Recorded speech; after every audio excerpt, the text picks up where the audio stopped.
ছোট বাবু অনেক দিন ধইরা মাধবী নামে একটা মাইয়া রে ভালোবাসতো। যে মহিলা এই মাত্র ইন্টারভিউ দিয়ে বেরিয়ে গেলেন উনি সিঁড়ি দিয়ে পড়ে গেছেন। কি বললে মাধবী? বলেছিলাম না, প্রশ্ন করেছিলাম না, মাধবী যদি এসে দাঁড়ায় আমাদের মধ্যে, সত্যি হলে তো আমার কথা। শিলা, তুমি আমার স্ত্রী। আর সে সে তোমার প্রেমিকা। স্ত্রী তো বিয়ে করলেই পাওয়া যায়। পারবে না? তোর বউ দেখার জন্য আমাকে 3 বছর অপেক্ষা করতে হবে? এছাড়া উপায় কি মা? উপায় আছে। আমাকে চিতায় তুলে দিলে সব সমস্যার সমাধান হয়ে যাবে। আমি জানি আমার কপালে ভগবান তাই লিখে দিয়েছে। ছেলের বউ আমি দেখতে পাবো না, নাতিপুতির মুখ আমি দেখতে পাবো না। এই বিরাট বাড়ি থেকে আমার লাশ শ্মশানে যাবে। মা না, শ্মশানে নেবার সুযোগ তোকে আমি দেব না। মাধবী যখন বিয়ে করবেই না, তখন হয় তুই ওই মেয়েকে বিয়ে করবি, আর না হলে যত শাড়ি গহনা আমি ওর জন্য কিনেছি সব জড়ো করে কেরোসিন ঢেলে আগুন জ্বালিয়ে দেব, আর সেই আগুনে আমি পুড়ে মরবো। সেটাই হবে আমার চিতা। হ্যাঁ, সেটাই হবে আমার চিতা। মা মা মা শোনো মা মা মা মা মা শোনো মা। সরে যা, মা মা শোনো মা। সরে যা, কোনো কথা শুনতে চাই না। সরে যা, মা সরে যা, মা সরে যা। ছাড়, মা ছাড় আমাকে, ছেড়ে দে। মা আমাকে মরতে দে, আমাকে মরতে দে, আমাকে মরতে দে। মা মা মা মা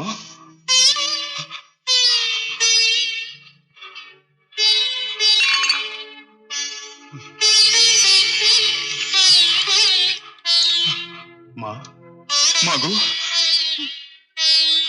মা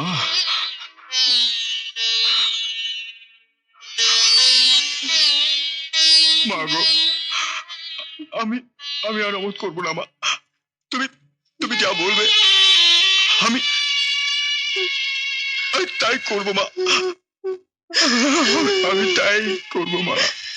মা গো মা আমি তাই করবো মা। আমি তাই করবো মা। এইবার এইবার মানানসই হয়েছে। যেমন বড় বাড়ির পোলা তেমন বড় বাড়ির মাইয়া।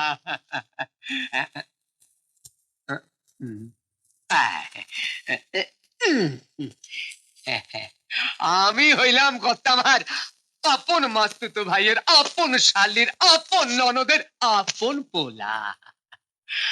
আমার অন্তরের ডাকি ভগবান না ছুই না পারে।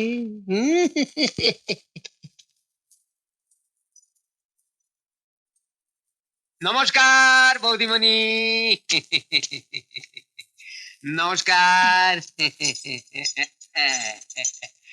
আমি হইলাম ঘন্টা, কর্তামার আপন মাস্তুতো ভাইয়ের আপন শালির আপন ননদের ছোটবেলা থেকে এইবারই নুন খাইতাছি, নোনা হারামি আমি হইতে পারুম না। এই আপনি রে একটা কথা কইতে আইলাম। কি কথা? ছোট বাবুরে আপনি খুব শক্ত কইরা বাইন্ধা রাখেন। ছোট বাবু অনেক দিন ধইরা মাধবী নামে একটা মাইয়া রে ভালোবাসতো।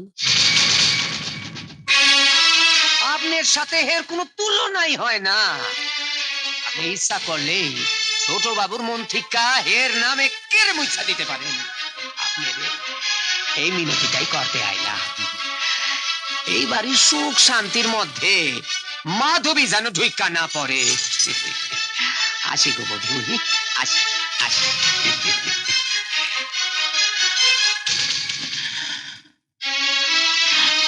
মাধবী?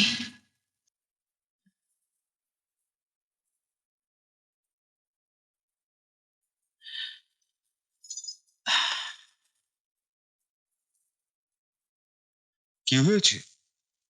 আমি এখানে কেন? আমি তো মাধবী নই।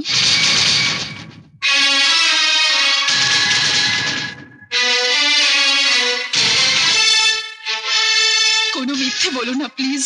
না, মিথ্যে বলবো না, মিথ্যে আমি বলিও না। শিলা,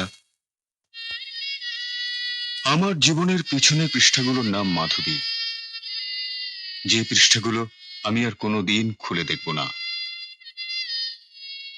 তুমি আমার স্ত্রী, আমার বর্তমান, আমার ভবিষ্যৎ শুধু তোমাকে নিয়ে।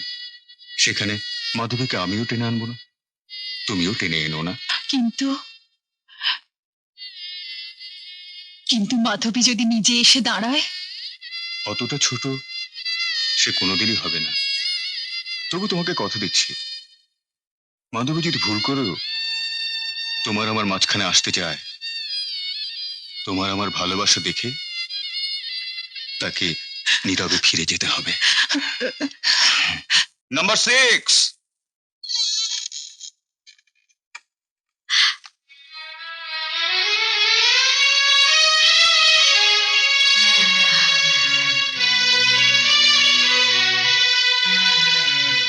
সরি, আমি ভুল জায়গায় এসে পড়েছি।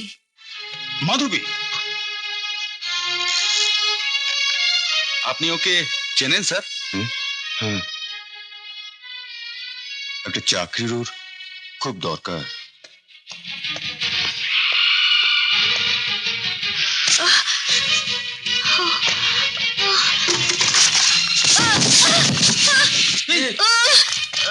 তুলুন ওকে, হাসপাতালে নিয়ে যেতে হবে।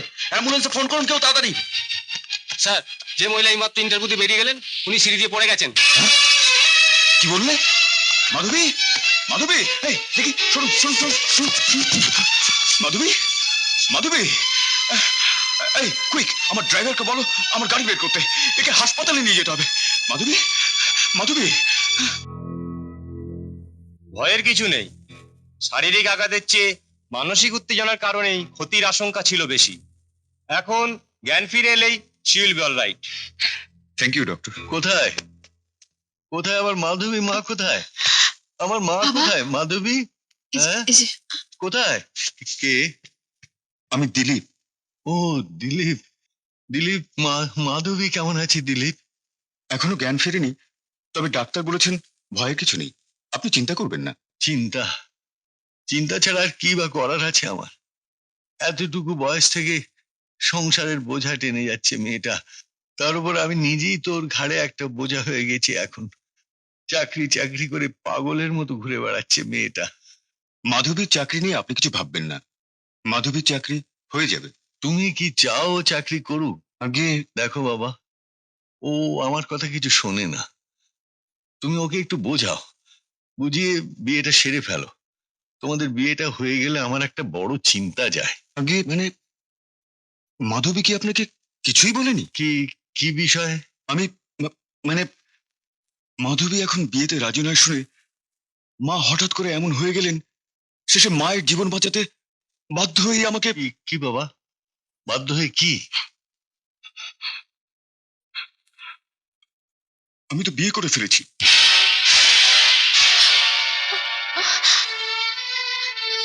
মাধবী তো জানে সে কথা। আর কত সহ্য করতে হবে মেয়েটাকে? আর কত ত্যাগ স্বীকার করতে হবে তাকে? ভগবান, তুমিও কি আমার মতো অন্ধ? তুমিও কি আমার মতো অক্ষম?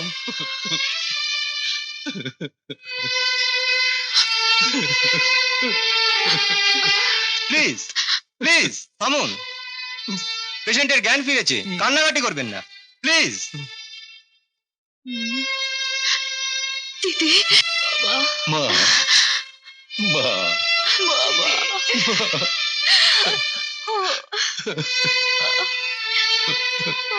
কেমন আছে মাধবী? আমি টেলিফোন করেছিলাম তোমার অফিসে, এই ঘন্টা পাঁচেক আগের কথা হবে। বলেছিলাম তুমি ফিরে এলে যেন আমার রিং ব্যাক করা হয়। অফিসে ফেরার সময় পাওনি নিশ্চয়ই? না, পাইনি। বলেছিলাম না, প্রশ্ন করেছিলাম না, মাধবী যদি এসে দাঁড়ায় আমাদের মধ্যে? সত্যি হলো তো আমার কথা? না, সত্যি হয়নি। মাধবী এসে দাঁড়ায়নি আমাদের মাঝে।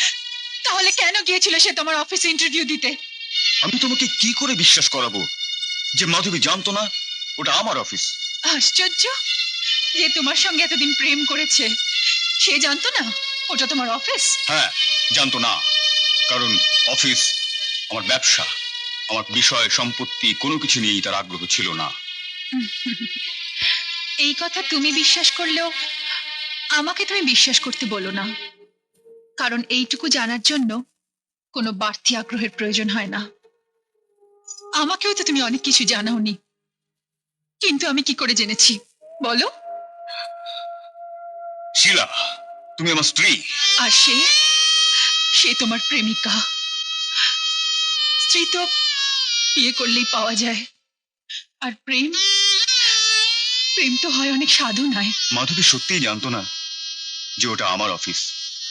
ইন্টারভিউ দিতে ঢুকে আমাকে দেখেই চমকে উঠেছিল, ছুটে বেরিয়ে গিয়েছিল, আর ছুটতে গিয়ে সিঁড়ি থেকে পড়ে অত বড় অ্যাক্সিডেন্ট হয়েছে তার। আর অফিসে এত লোক থাকতে তোমাকেই ছুটতে হলো তাকে নিয়ে? তুমি হলে কি করতে শিলা? তোমার যদি পরিচিত মানুষের এমনটা ঘটতো?